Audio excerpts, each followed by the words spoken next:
조선시대에도 민사소송이 당연히 있었습니다. 400여 년간 하나의 묘자리를 두고 분쟁을 이어간 두 가문의 이야기를 들려드리도록 하겠습니다. 사건의 발단은 고려시대의 재상이자 명장군이었던 윤관 장군의 묘가 사라지면서 시작됩니다.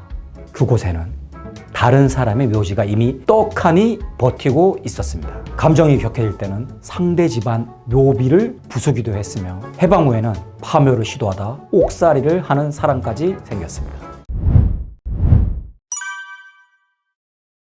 안녕하십니까. 역사를 교과서보다 재미있게, 드라마보다 깊이 있게 알려드리는 역사 스토리텔러 김재환입니다. 오늘은 조선판 파묘, 윤관 장군의 묘지에 얽힌 기묘한 이야기를 들려드리겠습니다. 현대사회에도 민사소송이 많이 있죠. 조선시대에도 민사소송이 당연히 있었습니다. 이때는 명칭이 다른데요. 송사라고 불렀습니다. 조선의 3대 송사는 노비와 관련된 노비송과 토지와 관련된 전답송, 그리고 이 중 최다를 차지한 산송이 있었습니다. 투장은 남의 묘자리에 자신의 조장 무덤을 쓰는 것이고, 산송은 무덤과 관련된 모든 송사를 일컫는 말입니다. 현대를 사는 우리에게는 익숙하지 않은 단어이지만 조선 중후기에 이르러서는 산송은 심각한 사회 문제로 대두되었습니다. 산송이 사회 문제가 된 이후에는 효를 강조하는 성리학이 16세기 후반부터 조선의 통치 이념으로 확고히 자리를 잡았기 때문입니다. 이때부터 문중과 선산의 중요성이 점점 대두되며 풍수지리 사상까지 합쳐지게 됩니다. 그래서 묘자리는 단순히 조상에 대한 효의 차원을 넘어 당대의 부귀 영화에도 지대한 영향을 미치게 되었습니다. 모든 일에는 부작용이 생기게 마련입니다. 이런 생각은 계층을 가리지 않고 조선 사회 전반에 큰 영향을 미치게 되었습니다. 노비들이 양반집 무덤을 밤에 몰래 파헤쳐 자신의 아버지 희신을 묻기도 했고, 권력은 가진 관리들은 더 높은 곳, 탐해서는 안 될 왕권까지 넘보며 왕실의 무덤까지 침범하게 됩니다.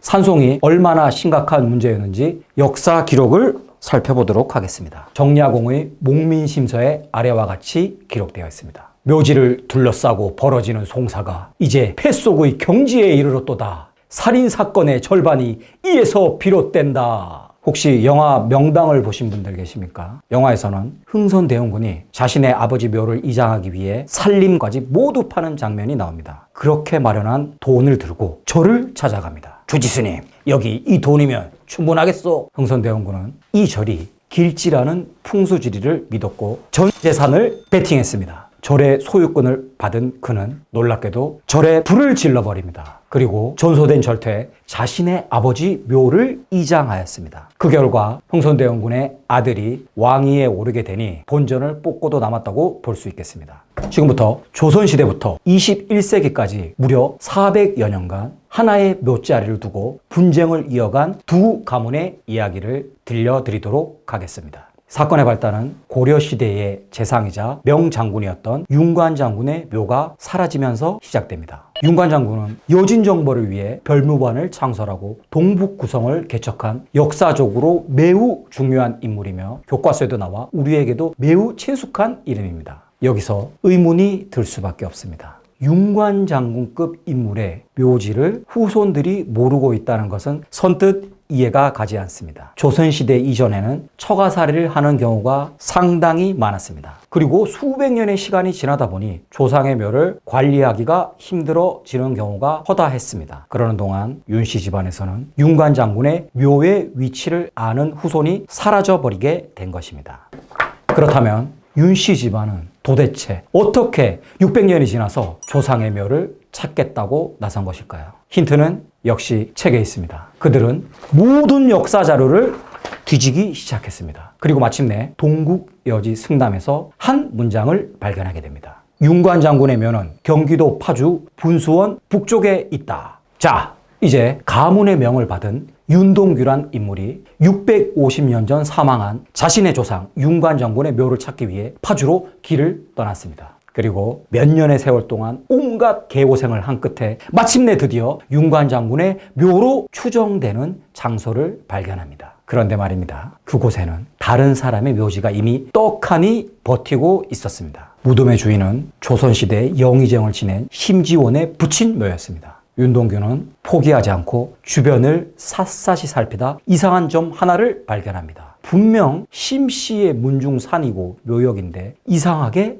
이씨 무덤 하나가 떡하니 있는 것입니다. 그 묘의 묘비에는 이렇게 써 있었습니다. 설약장군 이호문 묘. 이 비석이 수상하다고 여긴 그는 마을로 내려가 묘지의 주인 손자인 이형진이라는 노인을 어렵게 찾아냅니다. 끈질기게 추궁한 끝에 이호문의 묘는 심씨 집안에서 자신들의 암장을 감추기 위해 세운 허묘라는 자백을 받아냅니다. 윤동규는 노인의 자백을 받은 즉시 산으로 올라 주변의 땅을 판 끝에 깨어진 윤관장구 묘의 비석을 발견합니다. 윤씨 가문은 부사직으로 재직 중이던 윤문교를 내세워 위의 내용이 포함된 상소를 당시 임금인 영조에게 올립니다. 그러나 당대의 명문가였던 심씨 집안에서도 윤씨 집안의 산송에 당연히 맞대응을 했습니다. 심씨 집안 입장에서도 억울하기 짝이 없는 산송입니다. 심지어는 1614년에 이 자리에 부친의 묘를 조성했습니다. 그리고 1658년 영의정에 오르자 당시 임금이었던 효종이 이 땅을 심씨 집안에 하사하였습니다. 그리고 심씨 집안에서는 윤중 모역을 본격적으로 조성하였던 것입니다. 심씨 집안 입장에서는 100년 넘게 자신의 집안 선산이었는데 650년이 지나 갑자기 윤씨 집안에서 윤관장군의 무덤이 있으니 무덤을 빼라는 주장을 받아들이기는 당연히 어려웠을 것입니다. 두 가문의 상소가 이어지자 영조가 두 집안의 대표를 불러 원만한 해결을 시도합니다. 그러나 두 집안은 임금 앞에서도 절대 자신들의 주장을 굽히지 않았습니다. 영조는 완전히 대노합니다.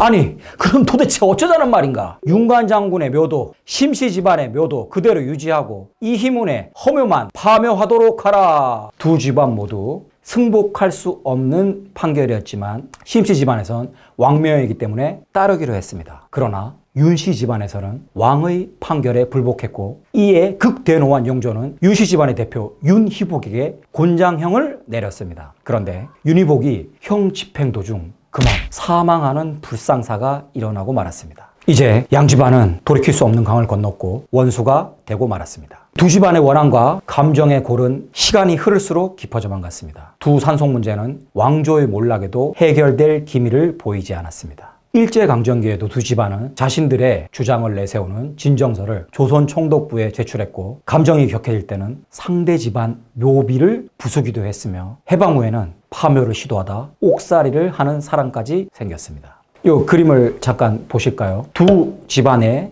무덤의 위치가 보이실 겁니다. 윤관장군의 묘 바로 위쪽으로 불과 3m 떨어진 곳에 심씨 집안의 묘가 위치해 있습니다. 어떤 문제가 생길까요? 윤씨 집안에서 명절이나 제삿날 절을 하러 옵니다. 바로 3m 위에 있는 심씨 집안 조상에게 절을 하게 되는 꼴이 되고 말았습니다. 이에 윤씨 집안에서는 윤관장군의 묘역을 조성한다는 명목으로 무려 10단에 이르는 담장을 쌓아 올립니다. 이렇게 되면 심씨 집안 조상의 묘가 완전히 가려지게 됩니다. 끝없는 싸움이 이어졌습니다. 그런데 놀랍게도 2006년 4월 두 집안이 마침내 극적인 합의에 이르게 됩니다. 결과가 저도 궁금한데요. 심씨 집안에서 자신들의 조상묘 19기를 이장하기로 결정한 것입니다. 그리고 윤씨 집안에서는 심씨 집안 조상들의 새로운 묘자리를 위한 부지를 마련해 주는 선에서 극적인 합의에 도달합니다. 드디어 400년 넘게 이어진 산송이 마무리되었습니다. 이 일은 우리나라뿐만 아니라 2007년 로이터 통신에도 보도되며 다시 한번 세계적인 화제가 되었습니다. 여기까지가 제가 준비한 기묘한 한국사 이야기였습니다. 다음 시간에는 송사에서 그치지 않고 파묘는 물론이고 방화의 연쇄살인으로까지 번지며 반전에 반전을 거듭하는 조선시대 또 다른 두 집안의 묘지 전쟁에 얽힌 기묘한 이야기를 들려드리겠습니다. 교과서보다 재미있고 드라마보다 깊이 있는 역사 이야기를 현장에서 듣고 싶은 분들은 아래의 이메일로 연락주세요. 감사합니다.